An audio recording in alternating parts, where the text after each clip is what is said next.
and welcome to the King's School BBC News Report with me, Lily. And me, Freya.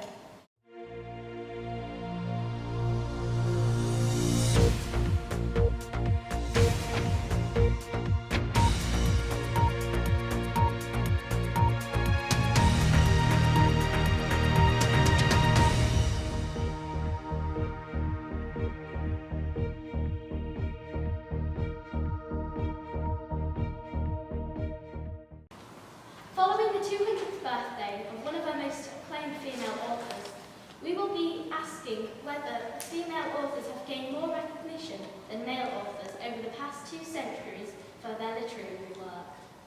We will ask whether the gender and the age of an author really matters to the audience they address. Molly has this to report. As many of you may already know, April the 21st marks the 200th birthday of the legendary author Charlotte Bronte, whose work is famous all over the globe. Charlotte Bronte lived in the Victorian era and is one of 3 inspirational sisters from a family of famous novelists. As a result of female literary being frowned upon in that era, the Bronte sisters all wrote under various pseudonyms, the most famous one being Currer Bell, in an attempt to gain recognition. Some of their most renowned work are Jane Eyre, Villette, and Wuthering Heights.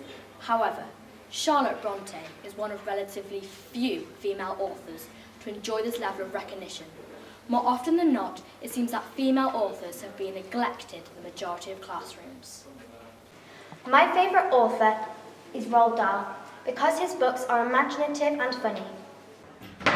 My favourite author is Mallory Blackman because she creates suspense very well. Students recently did a survey to see who their favourite author was. 51% said their favourite was male and 49% said female, so it is very close. Earlier, our reporter Anna spoke to Mrs. Harding, King's main librarian. Mrs. Harding, how does an author's gender seem to matter in terms of readership? I don't think it does seem to matter in terms of the school library and what boys and girls are willing to borrow from here. They seem to be quite happy to borrow books by male or female authors. For example, boys and girls have equally borrowed things like The Hunger Games, which was written by a woman, and of course Harry Potter by J.K. Rowling. One university student recently objected to the lack of female authors which she could study within her degree.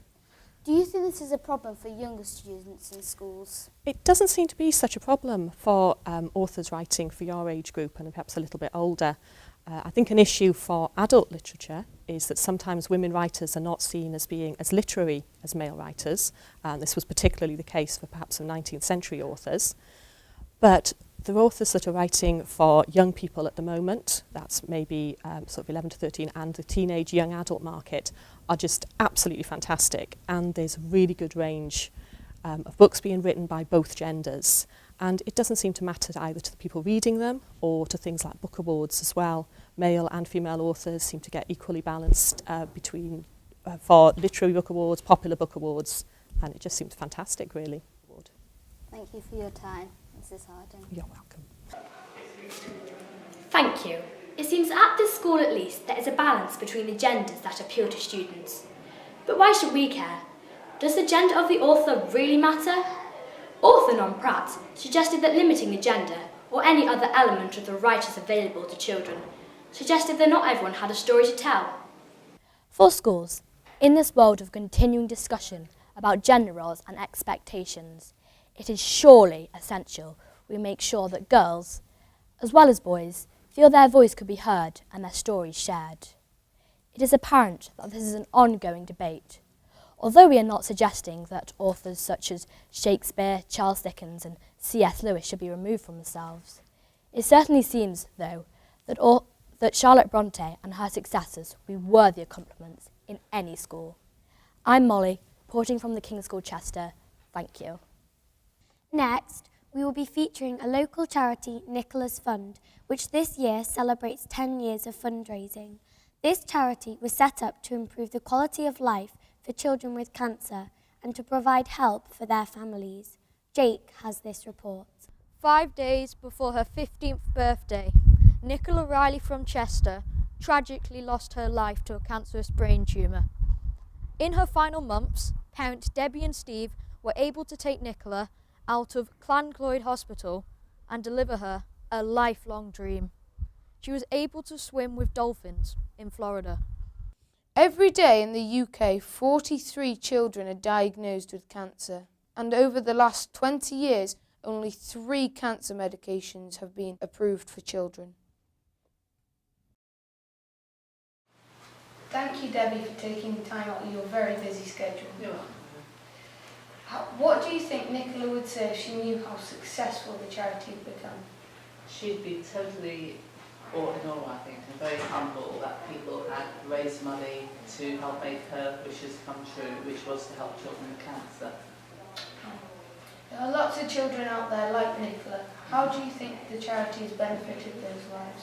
I think firstly, when a child has cancer, the family, everything in the family comes to a grinding halt because the parents essentially have to go off to the child and there's lots of hospital visits, so you don't have time to spend doing the normal things. So enabling them to have a holiday away gives them the opportunity to do normal things as a family, and that siblings included as well. I think on average when Nicola was ill, we were probably in hospital every other day. So if you can imagine that becomes the norm for you. So doing the natural things like going away, having time together, comes to mind. What I think the children have benefited from is spending time, particularly if the child is in palliative care and dying. That gives them the opportunity to create happy memories. Thank you for taking time. You're welcome, Emma, thank you. Over the 10 years, many friends, family and supporters have organised and raised funds for the charity, for which Debbie and Steve are incredibly grateful. On Saturday the 5th of March, Nicola's Fund had a 10th anniversary ball to celebrate their achievements and, of course, to raise even more money for the charity. The celebration event was staged at Chester Racecourse and they raised £30,000 for the charity. Nicola lived a short life, but her legacy has changed the lives of so many families, and for that, she will never be forgotten. Jake, reporting from King's School, Chester.